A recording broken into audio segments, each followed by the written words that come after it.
En la fiesta de ascenso de mi yerno, dijo por el micrófono: la suegra solo vino porque escuchó que habría buena comida. Sonreí. Y el lunes cancelé el cheque de la hipoteca. Me alegra que estés aquí. Sigue mi historia hasta el final y comenta desde qué ciudad me estás viendo. Así sabré hasta dónde ha llegado. Me tardé 3 horas en arreglarme para la fiesta de Federico. A mis 66 años ya no es tan fácil verse presentable. Me maquillé con cuidado, peiné mi cabello gris y me puse el vestido azul marino que siempre le encantó a Rebeca. Decía que me hacía ver elegante. Quería que mi hija se sintiera orgullosa.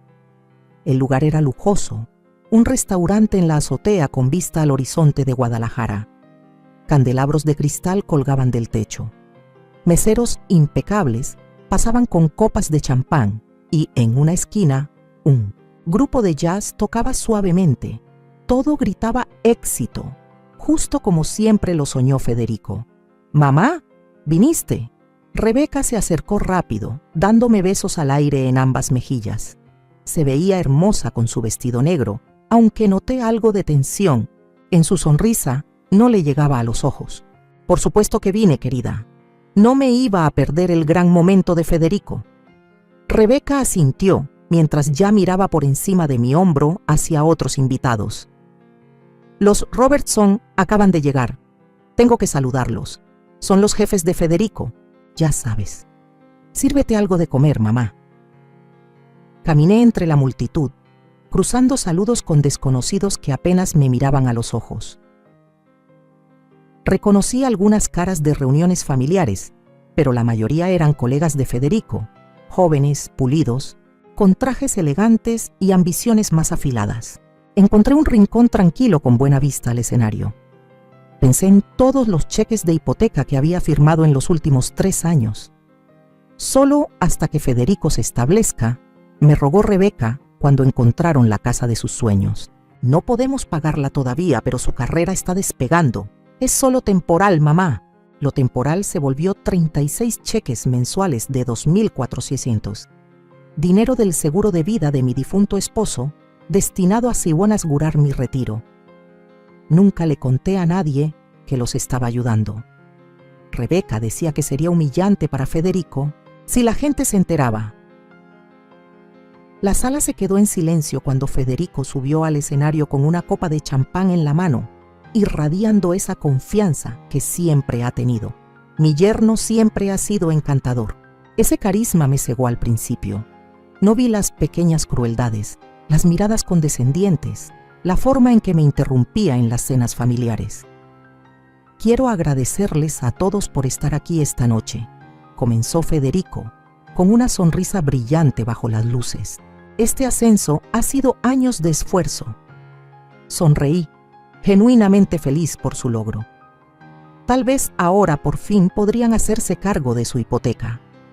Veo muchas caras que me han apoyado en este camino. Mis jefes, que reconocieron mi potencial. Asintió hacia una mesa de ejecutivos. Mis colegas que me empujaron a dar lo mejor. Más asentimientos. Y por supuesto, mi hermosa esposa, Rebeca. Rebeca sonrió con orgullo, levantando su copa. La multitud aplaudió y Federico me buscó con la mirada desde el escenario. Algo cambió en su expresión, una ligera sonrisa torcida. «Veo que mi suegra Teresa está aquí». 2. De repente, una luz me iluminó. Sentí el calor subir a mis mejillas mientras todas las miradas se dirigían hacia mí. La suegra solo vino porque escuchó que habría buena comida. Continuó Federico, con un tono juguetón, pero con ese filo que conocía demasiado bien. Risas llenaron el lugar. No eran risas amables, sino esas incómodas que surgen cuando alguien dice algo fuera de lugar, pero tiene tanto poder que los demás se sienten obligados a seguirle la corriente. Mantuve la sonrisa, sintiendo cómo se me congelaba en el rostro. 3 años pagando la hipoteca, 36 cheques firmados a escondidas para proteger su bendito orgullo. Y así era como me veía, como una vieja codiciosa que venía solo por comida gratis. Rebeca también se reía, aunque sus ojos se movían inquietos, tratando de leer mi reacción. Ella lo sabía. Sabía perfectamente lo que ese comentario implicaba, lo que revelaba sobre cómo hablaba Federico de mí cuando yo no estaba presente. El foco se desvió. Federico siguió con su discurso, pero ya no podía escuchar nada por encima del zumbido en mis oídos. La gente alrededor evitaba mirarme a los ojos, unos pocos me lanzaban miradas compasivas. Cuando el discurso terminó y la multitud se disolvió entre murmullos y copas de vino, recogí en silencio mi bolso y mi chal. Nadie notó cuando salí por la puerta, bajé en el ascensor y llamé un taxi. A la mañana siguiente, sentada en la mesa de mi cocina con el talonario abierto, me quedé mirando el cheque en blanco que estaba por llenar.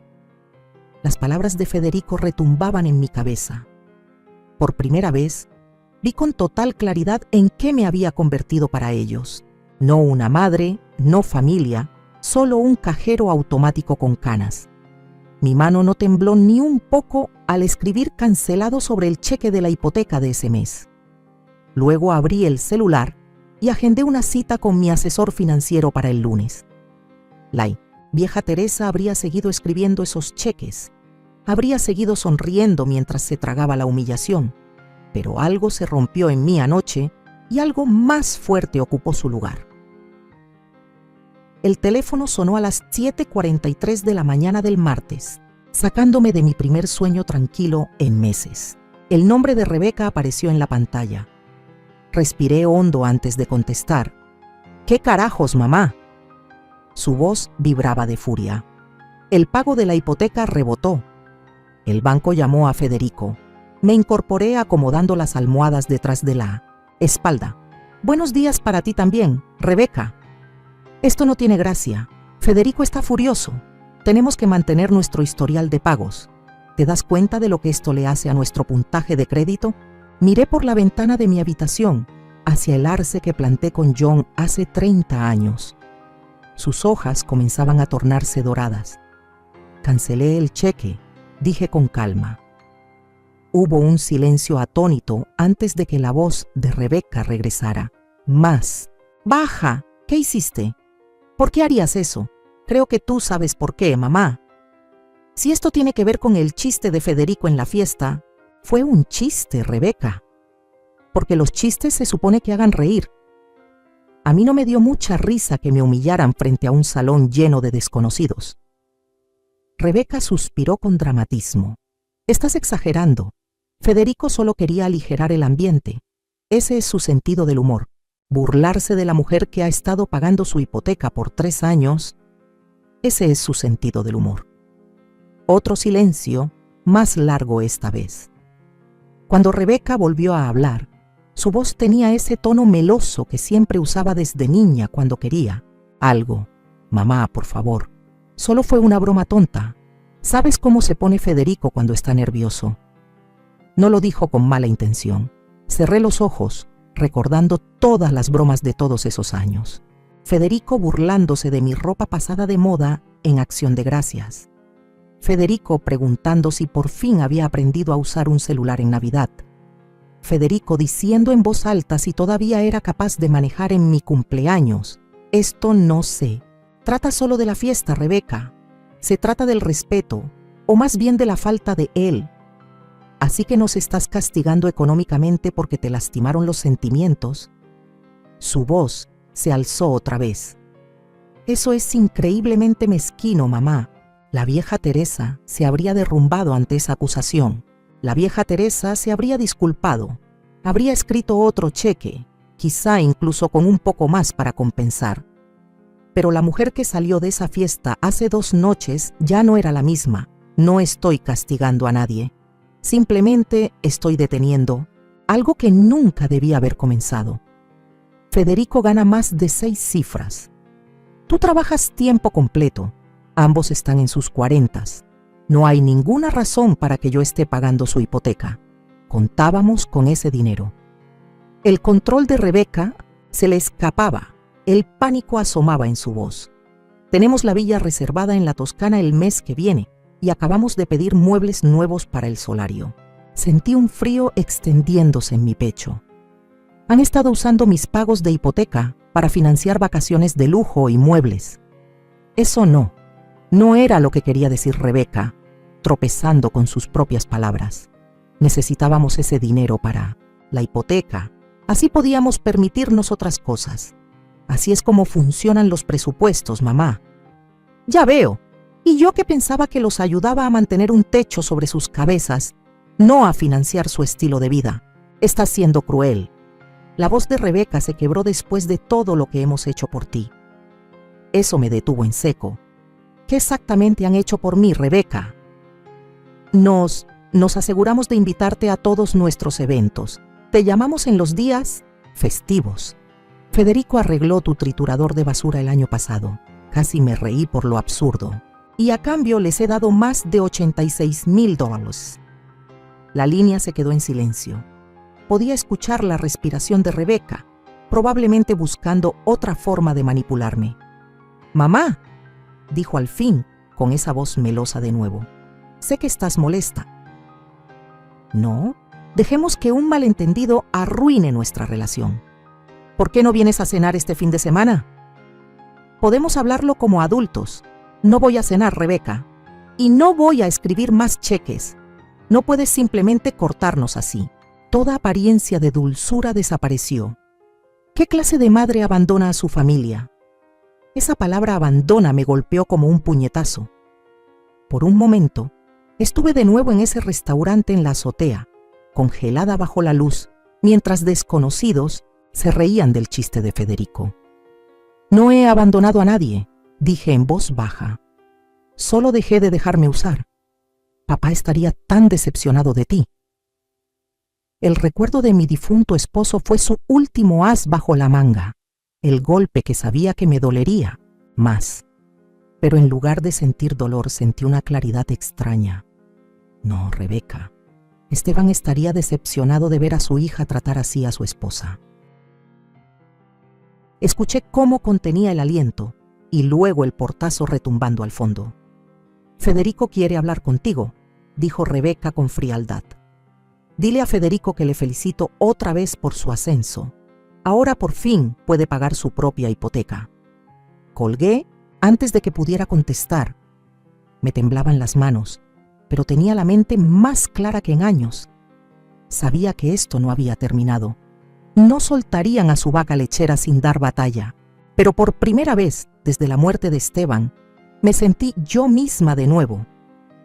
El teléfono sonó de inmediato. Lo apagué y fui a prepararme una taza de té. Fuera cual fuera la tormenta que se avecinaba, la enfrentaría a mi manera, no a la de ellos. 3 días de bendito silencio terminaron cuando sonó el timbre la tarde del jueves. Miré por la mirilla y ahí estaba mi hijo Gabriel en el porche, con las manos en los bolsillos, visiblemente incómodo. A diferencia de Rebeca, Gabriel siempre había sido el mediador en la familia. «Hola, mamá», dijo al abrir la puerta, acercándose para besarme en la mejilla. «¿Tienes tiempo para un café?». Observé su rostro, tan parecido al de su padre, y vi la tensión en sus ojos. «Rebeca te llamó, ¿verdad?». Gabriel suspiró, pasándose una mano por su cabello claro.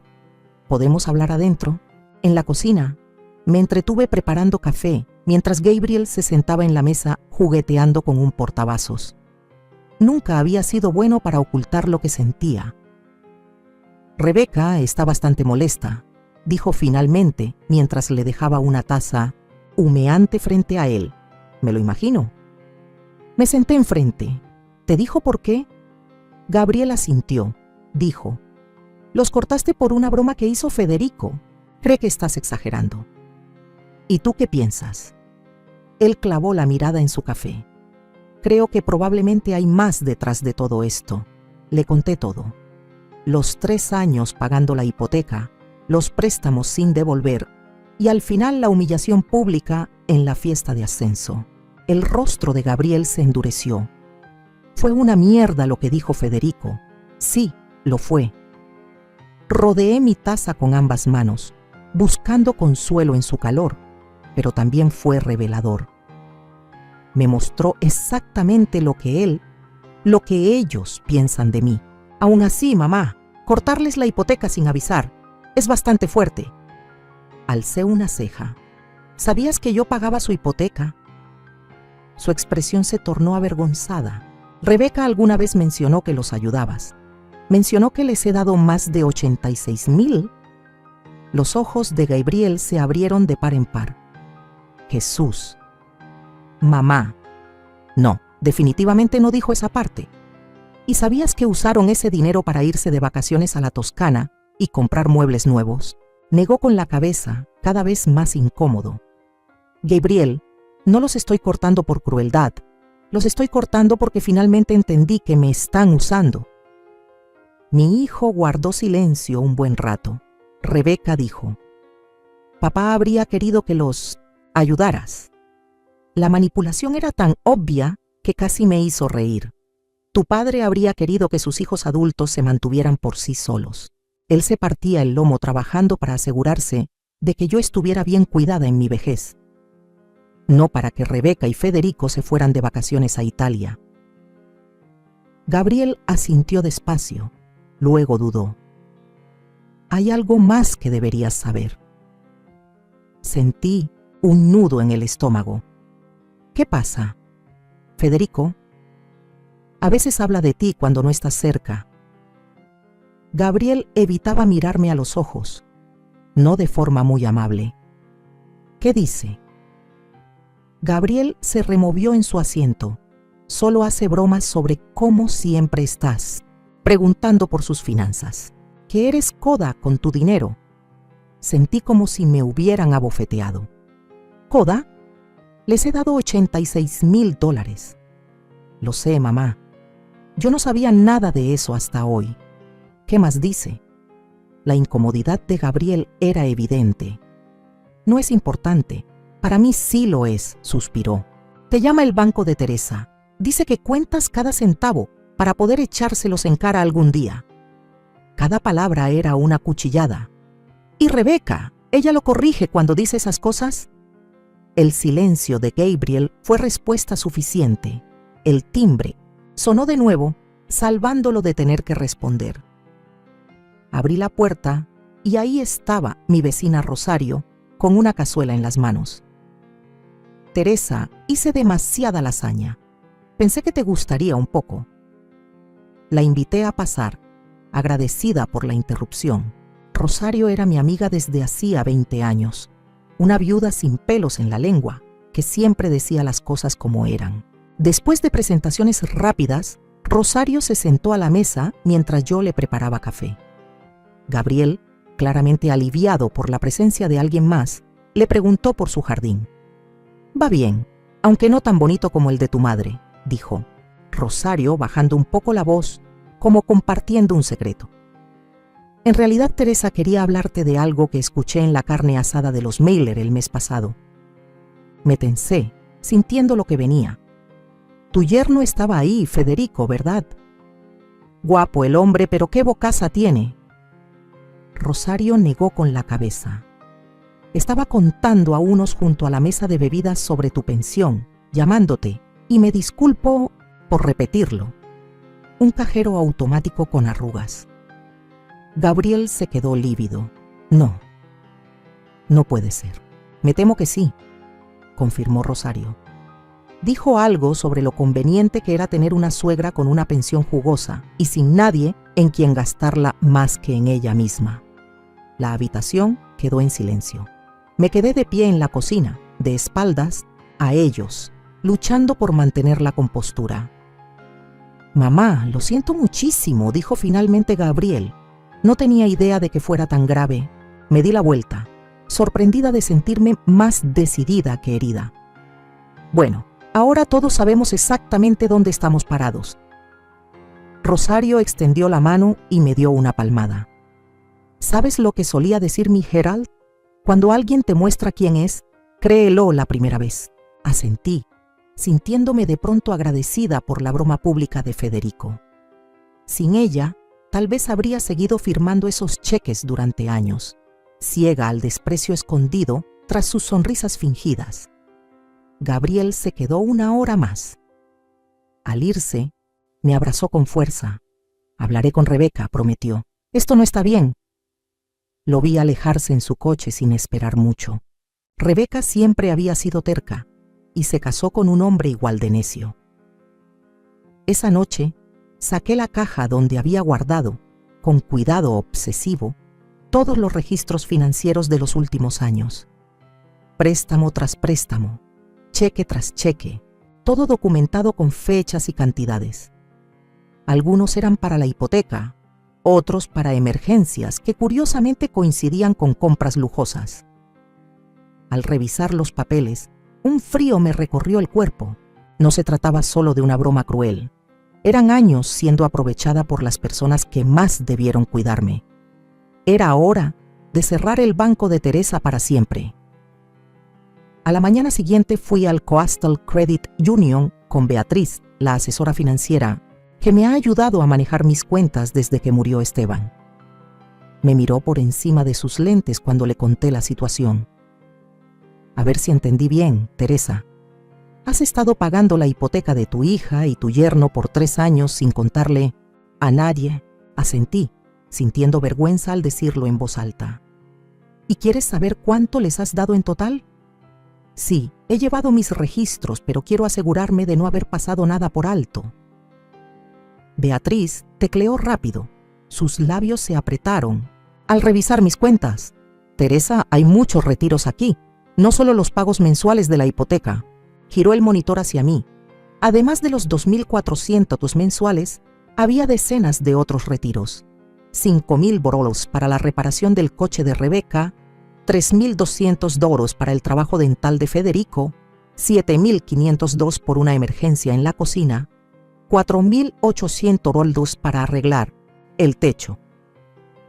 ¿Recuerdas haber autorizado todos estos? Sentí el estómago encogerse mientras asentía. Cada uno vino acompañado de una llamada desesperada, una explicación con lágrimas sobre por qué necesitaban el dinero con urgencia. Cada vez yo firmaba el cheque sin dudar. Teresa, sumando todo, los pagos de la hipoteca y estos retiros, les has dado aproximadamente 127.000 lao en los últimos 3 años. El número me golpeó como un puñetazo en el pecho. Sabía que era mucho, pero escucharlo así me hizo marearme. Eso es casi 1/3 de tus ahorros para el retiro, dijo Beatriz con suavidad. Me aferré al borde de su escritorio buscando estabilidad. No tenía idea de que era tanto. Beatriz se quitó los lentes, su expresión más compasiva. Teresa, he querido hablarte de este patrón desde hace tiempo. Este nivel de ayuda económica no es sostenible para alguien con ingresos fijos. A este ritmo, tus ahorros se agotarán en 7 años. 7 años. Apenas tenía 66. Con la medicina actual, podría vivir fácilmente otros 20 o más. La realidad de mi situación me cayó encima como una losa. ¿Qué hago? Mi voz sonó tan baja que ni yo misma la reconocí. Primero, tienes que frenar los retiros, lo cual ya lograste. Después, sería bueno que hables con un abogado especializado en leyes para personas mayores, para ver cómo proteger tus bienes. ¿Tú crees que eso sea necesario? Beatriz dudó.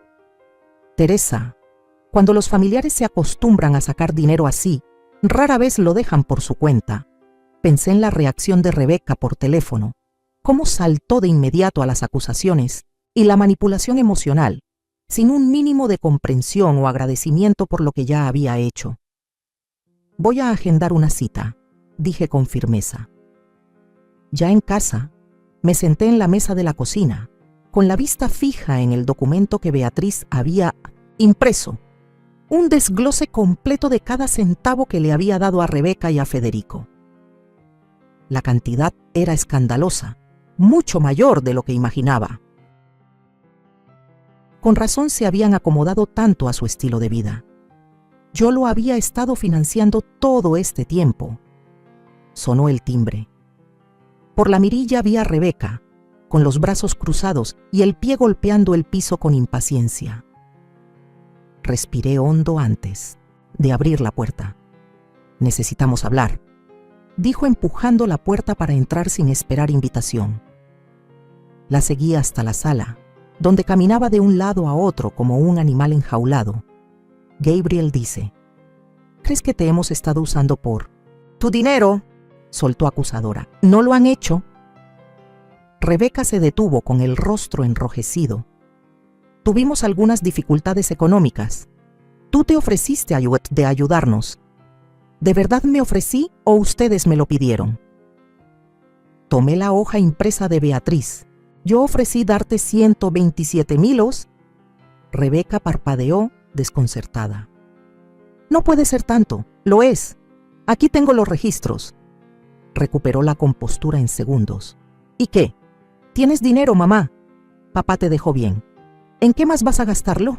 Tal vez en mi propia jubilación, en atención médica cuando envejezca, o simplemente en cosas que me den alegría, en lugar de financiar el estilo de vida extravagante de ustedes dos». La expresión de Rebeca se endureció. «Todo esto es por la estúpida broma de Federico, ¿verdad? Nos estás castigando porque te lastimó. Esto no se trata de castigo. Es darme cuenta de que me han estado aprovechando». ¿Aprovechando? Rebeca soltó una risa amarga. «Has vivido en esta casa por 40 años. No tienes hipoteca. Tus únicos gastos son tus plantitas y lo básico para vivir. Y eso te da derecho a vaciar mis ahorros. Somos familia. La familia se ayuda». ¿Dónde estaba ese espíritu familiar cuando Federico se burlaba de mí en su fiesta? ¿Dónde estaba cuando me llamó un cajero automático con arrugas en el asado de los Miller? Los ojos de Rebeca se abrieron un poco, señal de que sabía del comentario. Solo estaba bromeando. «No, Rebeca, la gente bromea con lo que le causa gracia. A Federico claramente le parece divertido exprimirme económicamente». «¿Exprimirte? ¡Qué exageración! Pensábamos devolverte el dinero». Alcé una ceja. «¿Cuándo?». Se quedó sin palabras. «¿Cuándo?». «Cuando estuviéramos más estables económicamente.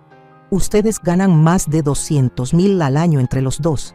Tienen una casa que jamás podrían pagar sin mi ayuda. Te vas de vacaciones de lujo y compras muebles de diseñador. ¿En qué momento pensabas volverte financieramente estable?». La puerta principal se abrió y Federico entró sin tocar. Tenía el rostro encendido de rabia. «Ahí estás», le dijo a Rebeca. «Te dije que no vinieras sola». «No recuerdo haber invitado a ninguno de ustedes», respondí con calma. Federico se volvió hacia mí, sin rastro de ese encanto que solía usar. «Mira, Teresa, esto ya se pasó. De la raya. Necesitamos ese pago de la hipoteca». Levanté el documento financiero. «¿Sabías que tú y Rebeca me han sacado $127,000 en los últimos 3 años? Él miró el papel, sin mostrar el menor interés. «¿Y qué? No es como si te estuviera faltando dinero, y tampoco es que tengas a alguien más en quien gastarlo». Su frialdad me dejó sin palabras. Rebeca, tal vez notando que estaba perdiendo el control de la situación, intentó otro enfoque. «Mamá, somos familia. Siempre hemos estado contigo. ¿Te acuerdas cuando te caíste el año pasado? ¿Quién te llevó al hospital?». «¿Tú?», respondí. «Después de que te llamé 3 veces y te pasaste todo el camino quejándote porque perdiste tu cita con el estilista». Rebeca se sonrojó. Federico dio un paso al frente, bajando la voz a ese tono persuasivo que usaba con sus clientes. «Teresa, tienes que entender nuestra situación. Hemos construido una vida con ciertas expectativas económicas. No puedes simplemente quitarnos el piso de un momento a otro». Lo miré, de verdad lo miré, y por primera vez vi con claridad al hombre calculador detrás de la fachada encantadora. «No les estoy quitando nada, Federico. Simplemente estoy cerrando mi chequera». «¿Y qué hay de nuestra hipoteca?», exigió. «Nuestro estilo de vida suena como un problema que ustedes tendrán que resolver». Me puse de pie, dando por terminada la conversación. «Ahora, a menos que hayan venido a agradecerme los $127,000 que ya les di, creo que deberían irse». El rostro de Federico se oscureció. «Te vas a arrepentir. Teresa, no eres tan independiente como crees». La amenaza quedó flotando en el aire mientras los acompañaba a la puerta. Al cerrarla tras ellos, me di cuenta de que mis manos no temblaban, mi corazón estaba tranquilo. La Teresa de antes habría estado angustiada, dispuesta a hacer lo que fuera para arreglar las cosas. Pero la mujer que se quedó de pie en esa casa silenciosa, escuchando cómo su coche se alejaba con furia por el camino, ya no temía su desaprobación. Estaba demasiado ocupada reencontrándose con su dignidad. Las semanas siguientes a mi enfrentamiento con Rebeca y Federico trajeron un silencio helado que no sentía desde la muerte de mi esposo. Ni llamadas, ni mensajes, ni visitas sorpresa pidiendo dinero. Según lo que me dijo Gabriel, se estaban reorganizando, lo cual interpreté como que estaban tramando su siguiente jugada. Aproveché ese silencio para empezar a recuperar mi vida. Lo primero que hice fue reunirme con Lucía Navarro, una abogada especializada en derecho de los ancianos que me recomendó Beatriz, una mujer directa de unos 50 años. Me escuchó con atención, sin juzgar. «Desafortunadamente, lo que describes es bastante común», dijo. Explicó que el abuso financiero dentro de las familias hacia los adultos mayores es muy frecuente, especialmente cuando hay una buena cuenta de retiro de por medio. No lo llamaría abuso exactamente, empecé a decir, pero me detuve. Esa era la vieja Teresa hablando, la que justificaba todo y le quitaba peso al daño. Los ojos de Lucía se suavizaron. «Teresa, si alguien más te contara esta historia sobre una viuda a quien su hija y su yerno le quitaron 127,000 y luego se burlaron de ella a sus espaldas, ¿cómo lo llamarías tú?» Tragué saliva. «Abuso». «Exactamente, y casi nunca se detiene. Por sí solo». Se inclinó hacia adelante. «Vamos a hablar de cómo proteger tus bienes». Al terminar la reunión, tenía un plan claro: actualizar mi testamento, establecer un fideicomiso con Gabriel como cotutor y redactar poderes notariales que dejaran claro que ni Rebeca ni Federico tendrían autoridad alguna sobre mis decisiones financieras. «¿Y mi casa?», pregunté. «Es lo más valioso que tengo». Lucía asintió. «También podemos incluirla en el fideicomiso. Así nadie podrá presionarte para que la vendas o saques préstamos con ella como garantía». Al salir de su oficina, sentí que me quitaba un peso enorme de encima. Durante años había cargado con la responsabilidad de mantener a flote a Rebeca y a Federico. Ahora estaba tomando medidas para protegerme, no solo a nivel económico, sino también a nivel personal, por mi dignidad. Decidí enfocar mi energía en cosas que realmente me dieran alegría.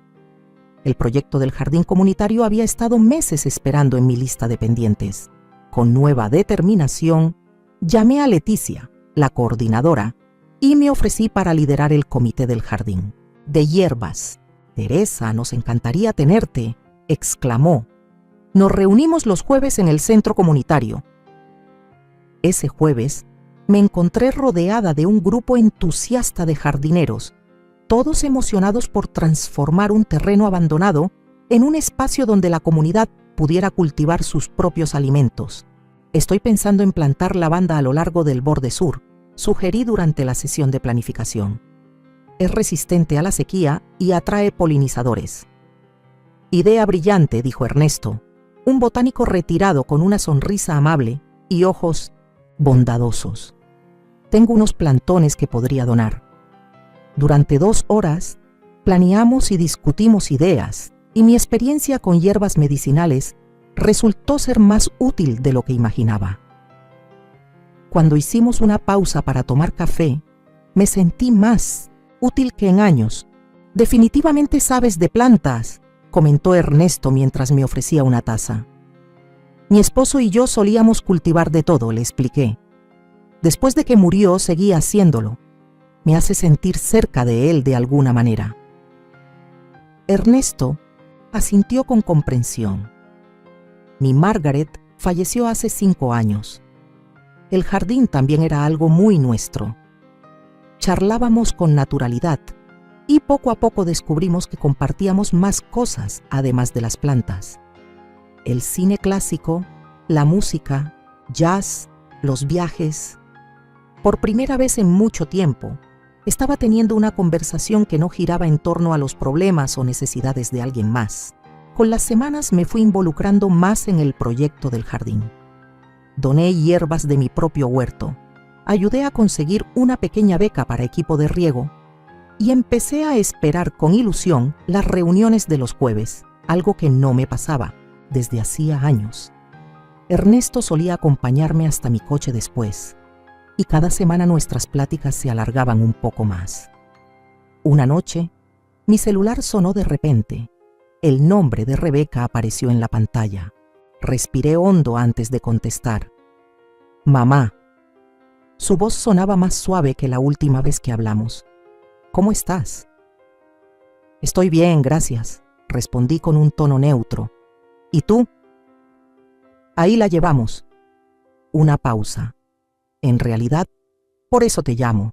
Federico y yo hemos estado hablando y creemos que ya es hora de que todos nos sentemos a conversar. Queremos invitarte a cenar el sábado. Dudé. Esta rama de olivo repentina me parecía sospechosa después de semanas sin noticias. Solo la cena, mamá, continuó Rebeca, con ese tono persuasivo que conocía tan bien. Una oportunidad para aclarar las cosas, sin presiones, sin agenda. Pero yo conocía a mi hija. Siempre había una agenda. ¿Quién más va a estar? Solo nosotros. Pensamos que debía ser algo íntimo, solo familia. Recordé las advertencias de Lucía sobre sus intentos constantes de manipulación. Pensé en los $127,000 que ya no existían. Pensé en el cajero automático con arrugas. Estaré encantada de ir a cenar, dije al fin. Rebeca soltó el aire, aliviada. Genial. A las 7:00, Federico va a preparar su famoso pollo rostizado. Al colgar, me quedé sentada en silencio, considerando la invitación. No era una ofrenda de paz, era un movimiento calculado. Ya se habían dado cuenta de que los enfrentamientos furiosos no funcionaban. Ahora estaban cambiando de estrategia, usando un enfoque más suave. Pero el objetivo seguía siendo el mismo: acceder a mi dinero. Llamé a Gabriel para escuchar su punto de vista. ¿Te invitaron a cenar? Sonaba sorprendido. Qué curioso el momento. ¿A qué te refieres? Pues... dudó. Tal vez no debería decir nada, pero Federico ha estado teniendo problemas en el trabajo. El ascenso no está saliendo como esperaba, y la hipotecaria les mandó un aviso por pagos atrasados. Asimilé la información, las piezas encajando una por una. Claro que querían arreglar las cosas ahora. Me necesitaban otra vez. Le dije a Rebeca que iría. ¿Estás segura de que es buena idea, mamá?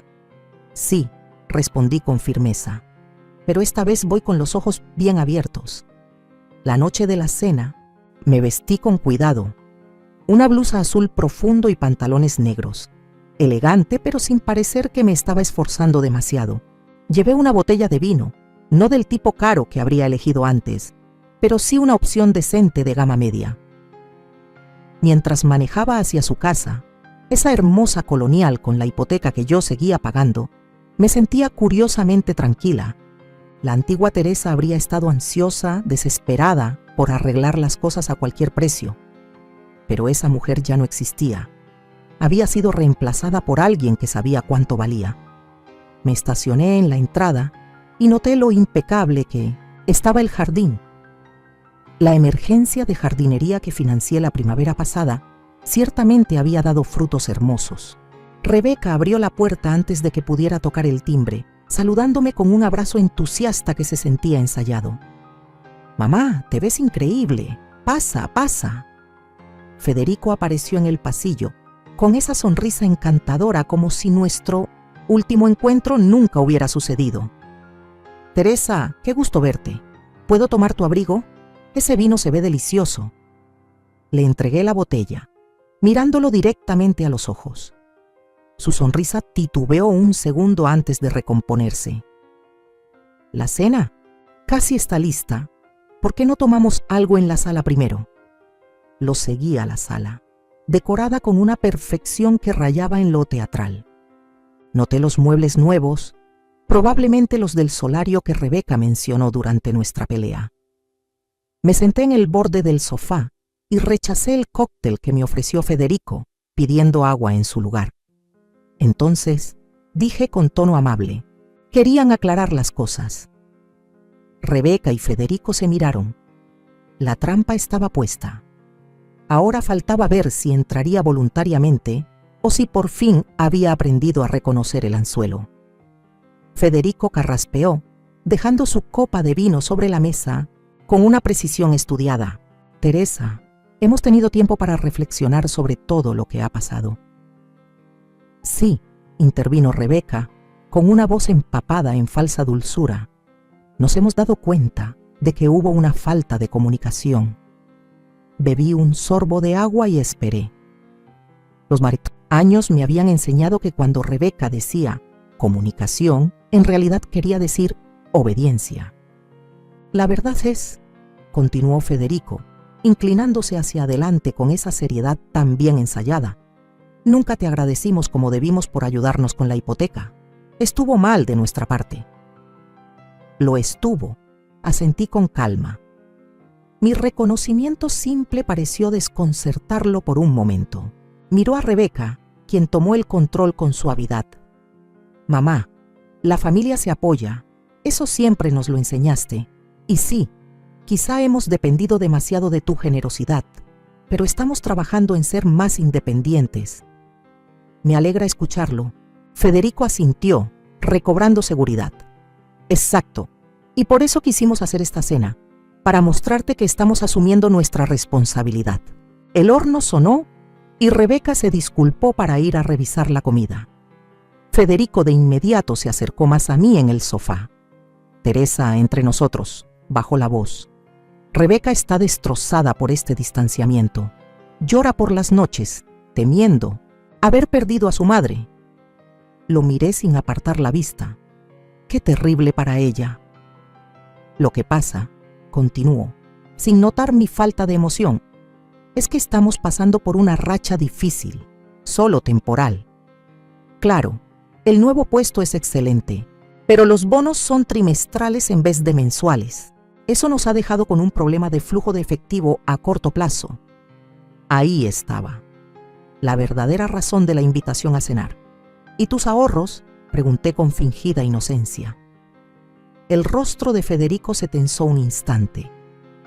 Bueno, con la economía, como está, las inversiones no han dado los resultados que esperábamos. ¿Y las vacaciones en la Toscana afectaron tus finanzas?, añadí. Entrecerró los ojos. Te lo dijo Rebeca, ¿verdad? Así fue. Rebeca volvió justo entonces, anunciando que la cena ya estaba lista. Pasamos al comedor donde había preparado una mesa elegante, usando la vajilla de mi abuela que le había regalado hace años, brillando bajo la luz de las velas. ¿Vino mamá?, ofreció Rebeca, mientras ya servía las copas. No, gracias, voy a manejar. Siempre puedes quedarte a dormir, sugirió. Podríamos desayunar juntas mañana, seguir platicando. Le sonreí. Es un buen detalle, pero ya tengo planes en la mañana. Oh. Rebeca parecía sinceramente sorprendida de que yo tuviera vida más allá de sus necesidades. ¿Qué planes? Me uní al comité del huerto comunitario. Mañana preparamos los bancales de hierbas. Federico sirvió el pollo asado, que hay que admitir, estaba delicioso. Mientras comíamos, Rebeca dirigió la conversación hacia temas neutros. El nuevo ascenso de Gabriel, una boda familiar próxima, chismes del vecindario.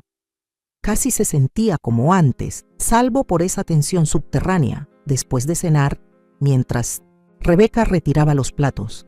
Federico desapareció por un momento y regresó con una carpeta. Mi instinto se encendió de inmediato. Teresa empezó, colocando la carpeta sobre la mesa. Hemos estado pensando en tu situación financiera.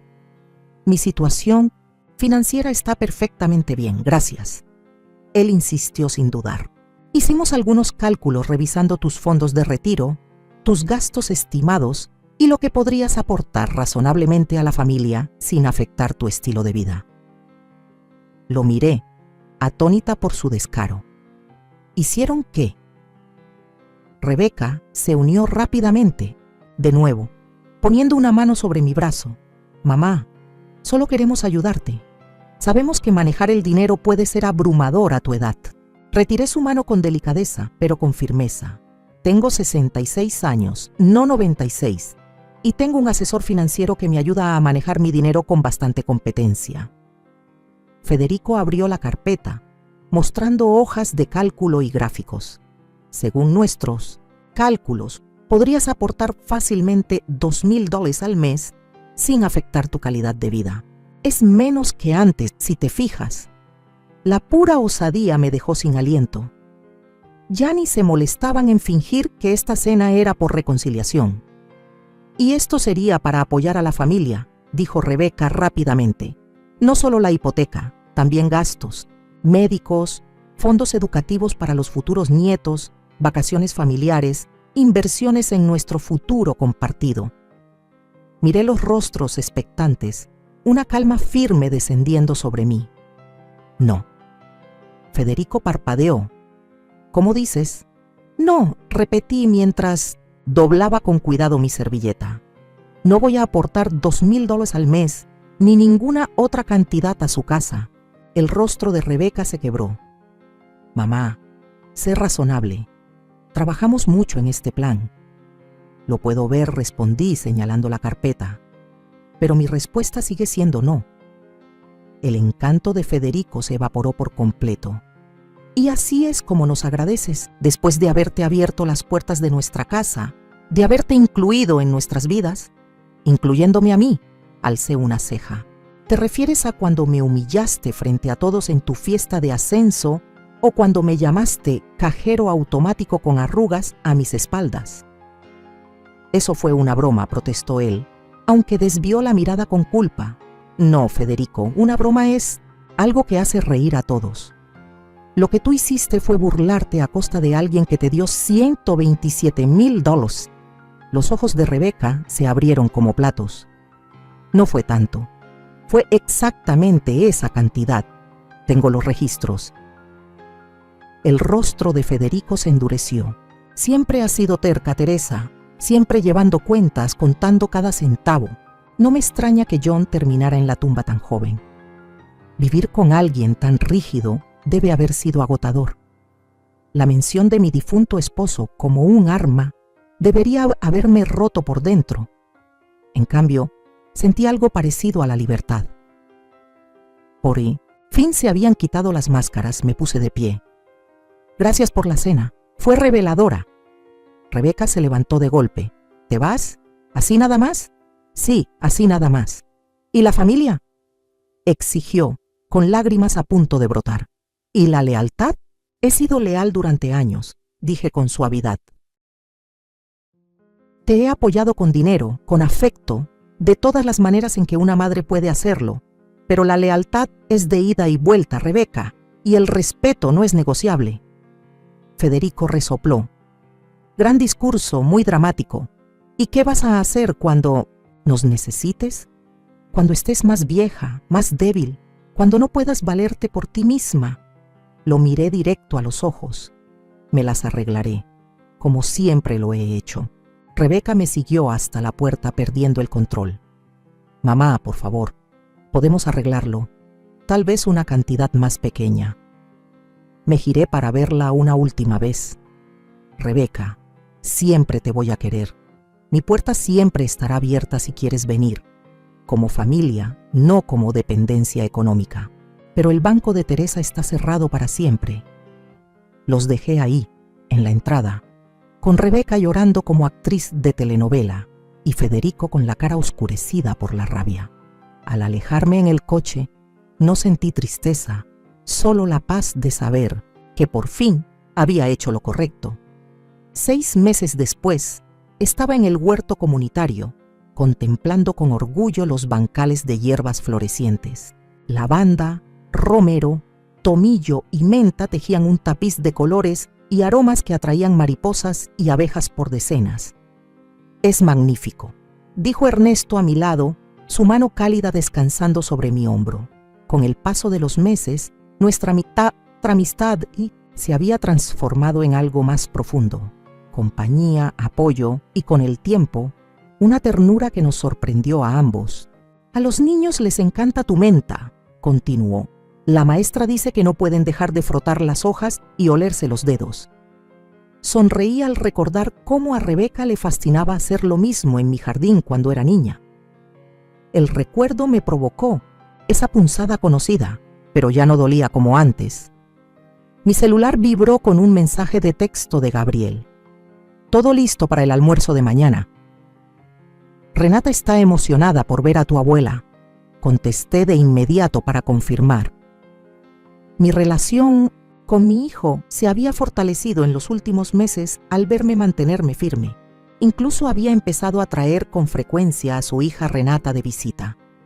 Un deseo genuino de tener una familia unida, no una movida estratégica por dinero. Rebeca y Federico por fin habían vendido sus 2 casas carísimas y se mudaron a un lugar que realmente podían pagar. A veces hablábamos, con esas conversaciones incómodas en las que Rebeca evitaba cuidadosamente cualquier mención del dinero. No era la relación cercana que alguna vez soñé tener, pero era honesta, y eso vale más que una armonía falsa. ¿En qué piensas, cariño?, preguntó Ernesto. Solo estaba recordando cuánto ha cambiado todo desde aquella cena. Él asintió, con comprensión. Ernesto conocía mi historia. Se la conté una tarde mientras tomábamos té en su jardín. En vez de juzgarme, me ofreció otra manera de ver las cosas. A veces, lo más compasivo que podemos hacer por alguien es dejar de facilitarle todo. Caminando por el jardín, saludando a otros voluntarios y miembros de la comunidad, sentí una tranquilidad profunda instalarse dentro de mí. Mi fondo de retiro estaba seguro, creciendo de manera modesta bajo la mirada atenta de Beatriz. Mi casa estaba protegida gracias al fideicomiso que Lucía había establecido. Mis días estaban llenos de propósito y vínculos sinceros.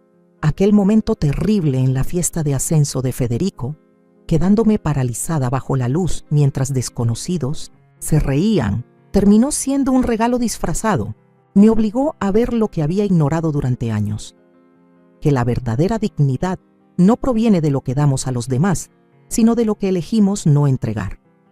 Cuando Ernesto y yo salimos del jardín tomados de la mano, planeando la cena y una noche de jazz en el foro del barrio, comprendí que a mis 66 años era más feliz de lo que había sido en décadas.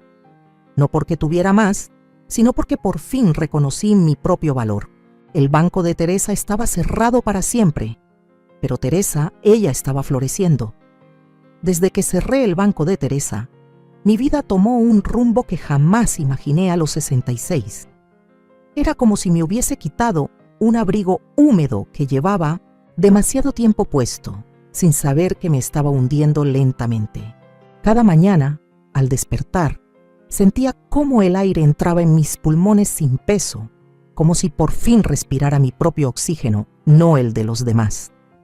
Los jueves en el jardín comunitario se convirtieron en mi religión.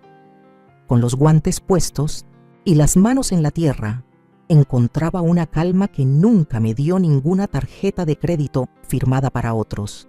El olor de la lavanda al mediodía, el murmullo de las hojas mecidas por el viento, las risas de los voluntarios, todo eso me anclaba al presente.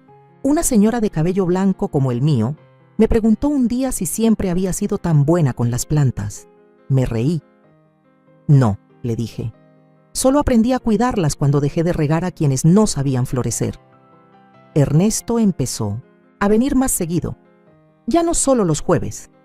A veces los lunes me traía pan dulce del mercado y nos sentábamos en mi porche a ver pasar la vida. Compartíamos silencios cómodos, sin la necesidad de llenar cada minuto con palabras.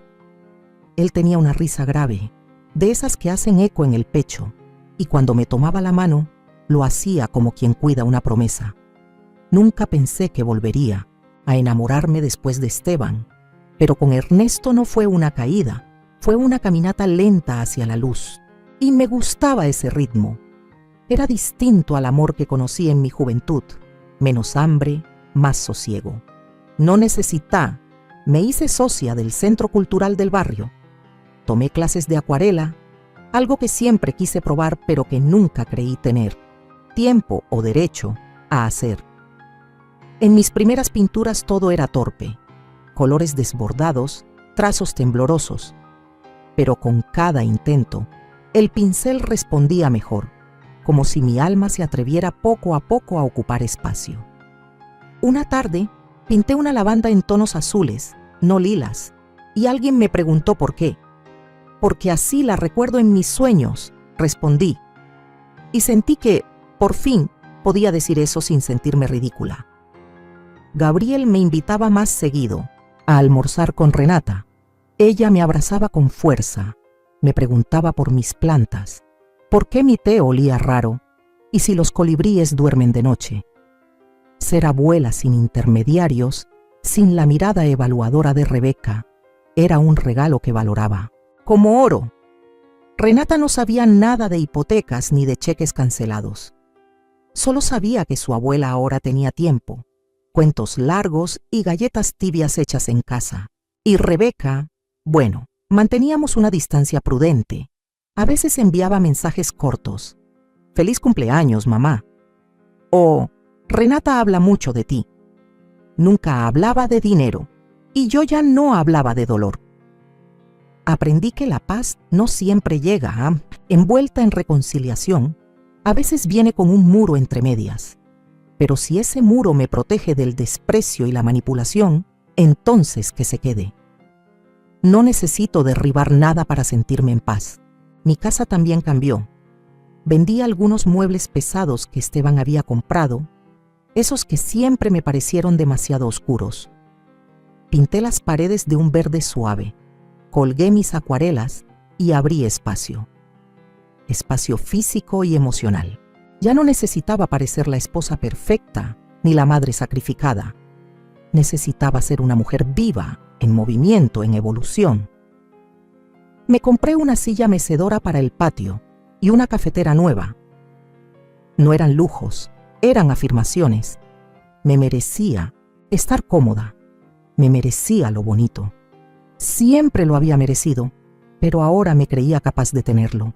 Una tarde, mientras regaba mis plantas, Ernesto me preguntó si alguna vez había pensado en mudarme. «¿Mudarte conmigo?», agregué, sonriendo. «No tan rápido», bromeó. «Digo si alguna vez pensaste en empezar desde cero en otro lugar». Me quedé pensativa. No por miedo, sino porque, por primera vez, me di cuenta de que mi vida estaba abierta a posibilidades que ni siquiera consideraba antes. Siempre fui la columna de la casa, el pilar. Ahora, por fin, me sentía libre de flotar, de moverme, de elegir por gusto y no por necesidad. Y así, en las tardes tranquilas, entre té de menta y partituras de jazz sonando bajito, empecé a escribir. No cartas de disculpa, no listas de pendientes. Escribí mi historia, la historia completa. La mujer que se quebró bajo el peso de la expectativa, la madre que dio hasta que se quedó vacía, la esposa que amó con todo su ser y la mujer que volvió a sí misma después del desastre. No para publicarlo, no para que otros lo lean, para recordar que yo estuve aquí, que viví, que florecí después del invierno más cruel. Y en cada palabra, en cada trazo de pincel, en cada brote nuevo de albahaca, sabía que no me había perdido. Solo me había puesto en pausa por un tiempo. Ahora, por fin, estaba presionando play. Unos meses después, me ofrecieron dar un pequeño taller en el centro comunitario, hierbas curativas y memorias del jardín. Dudé al principio. ¿Quién querría? Es cuando terminé, hubo aplausos sinceros. Una mujer se acercó, lágrimas en los ojos. «Yo también sostengo a mis hijos, Teresa», me dijo, «pero después de oírte, creo que necesito sostenerme a mí misma primero». Le apreté la mano, reconociendo en ella a la Teresa de hace no tanto. Porque no basta con florecer. A veces también hay que podar. y cortar lo que duele también es una forma de amar.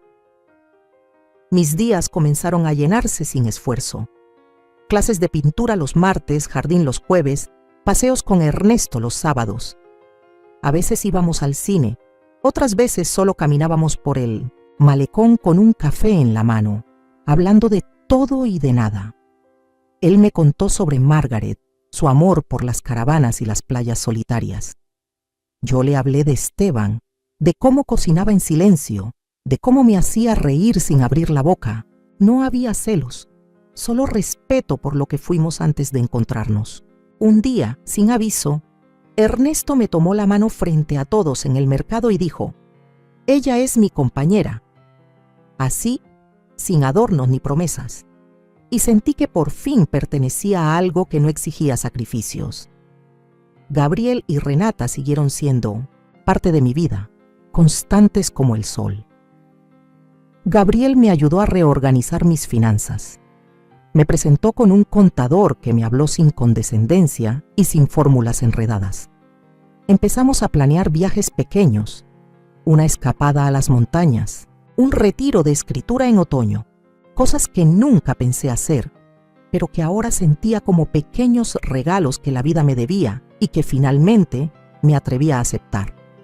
Rebeca siguió siendo Rebeca. Nos vimos en Navidad.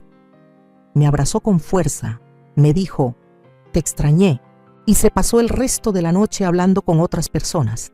Ya no dolía, porque ya no esperaba más de lo que podía dar. A veces me escribía para contarme que estaban mejor, que habían empezado terapia de pareja, que estaban haciendo cambios.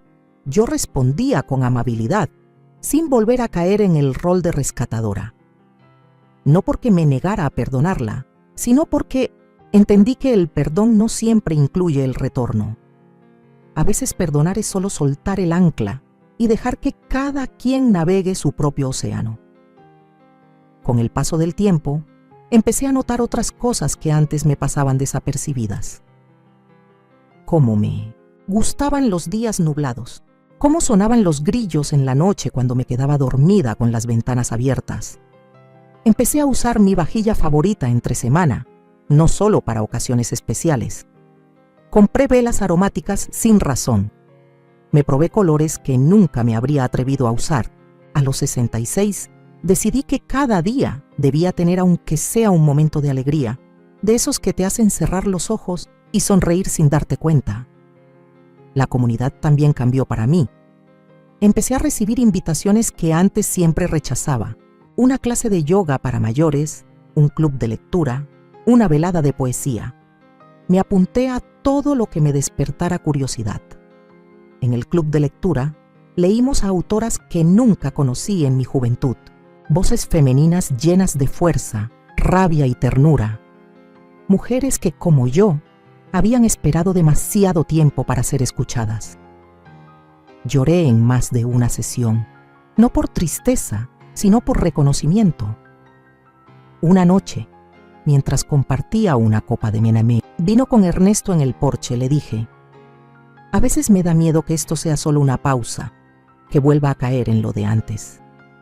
Él me miró con esa ternura sin juicio que lo caracterizaba. «Teresa», dijo, «una vez que ves tu valor, no puedes dejar de verlo. Podrás tener días grises, pero ya no vivirás en la oscuridad».